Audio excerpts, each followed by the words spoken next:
warahmatullahi wabarakatuh. Salam sejahtera bagi kita semua. Perkenalkan, nama saya Miriam Jessica Ingin Progo, asal Prodi Teknik Budidaya Perikanan, asal daerah Kabupaten Biak, Provinsi Papua. Saya berkuliah di kampus Politeknik Kelautan dan Perikanan Sorong, Papua Barat Daya. Baik, di sini saya akan mempresentasikan hasil tugas saya. Di sini saya akan membahas salah satu biota laut, yakni udang windu atau dalam bahasa Latin adalah Penaeus monodon. Di sini saya akan membahas tentang prospek bisnis, teknik pembenihan, dan juga teknik pemasaran pada udang windu. Kita akan masuk yang pertama, yaitu saya akan membahas prospek bisnis. Di dalam prospek bisnis udang windu ini terdapat komoditas udang windu memiliki peluang pasar yang cukup baik di luar negeri dan banyak digemari oleh konsumen lokal atau domestik. Yang kedua adalah protein. Value udang windu memiliki atau mengandung protein yang berkisar antara 17-20%. Yang ketiga adalah habitat. Terdapat udang windu berada di daerah pesisir dan salah satunya ada di Provinsi Papua. Dan yang kelima adalah harga jual. Udang windu berukuran 10 memiliki nilai harga jual sebesar 300.000 sampai 545.000 per gram. Sedangkan ukuran 40 sampai 60 memiliki nilai harga jual sebesar 125.000 sampai 135.000 per kilogram. Baik, di sini saya akan lanjut dengan materi yang kedua, yaitu teknik pembenihan.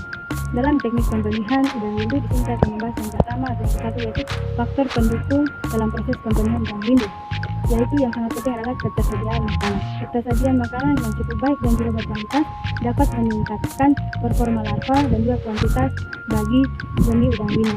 Pembenihan udang windu biasa dilakukan dengan pembenihan skala kecil atau biasa disebut berkisar antara 300.000 sampai 1 juta per siklus. Dan yang ketiga adalah faktor yang mengakibatkan kematian bagi larva udang windu, yaitu yang pertama diakibatkan karena faktor gagal molting yang berkisar atau bernilai 25%, dan yang kedua adalah jamur dan parasit yaitu 15%, dan kanibalisme yaitu 12%, dan morfologi abnormal yaitu 10%. Keempat yaitu faktor yang mendukung kelangsungan hidup bagi larva udang windu, yaitu diperlukan suplementasi nutrisi dan hormon yang berkualitas serta perbaikan teknik pembenihan bagi udang windu. Selanjutnya saya akan masuk ke materi yang ketiga, yaitu teknik pembesaran udang windu. Dalam teknik pembesaran udang windu, yang pertama yang akan saya bahas yaitu dalam produksi. Dari hasil budidaya ditambah baru mencapai 152.000 kg. Dan yang kedua adalah luas areal produksi. Di Indonesia, luas area produksi untuk udang windu mencapai 810.000 hektar. Sedangkan lahan tambak yang dioperasionalkan baru sekitar 50% atau 405.000 hektar. Dan yang ketiga adalah makanan. Makanan bagi udang windu sekitar 85% adalah jenis Crustacea, yang termasuk dalam jenis Crustacea yaitu udang kecil, Artemia, dan juga Molluscus. Sedangkan 15% adalah jenis cacing, yaitu cacing Annelida dan juga Polychaeta. Ada juga ikan, ada juga kotoran, dan biji-bijian. Saat larva atau udang windu masih membentuk larva, ia masih memakan pakan alami atau memakan plankton. Yang keempat adalah pengolahan air. Pengolahan air bagi pembesaran udang windu sangat penting.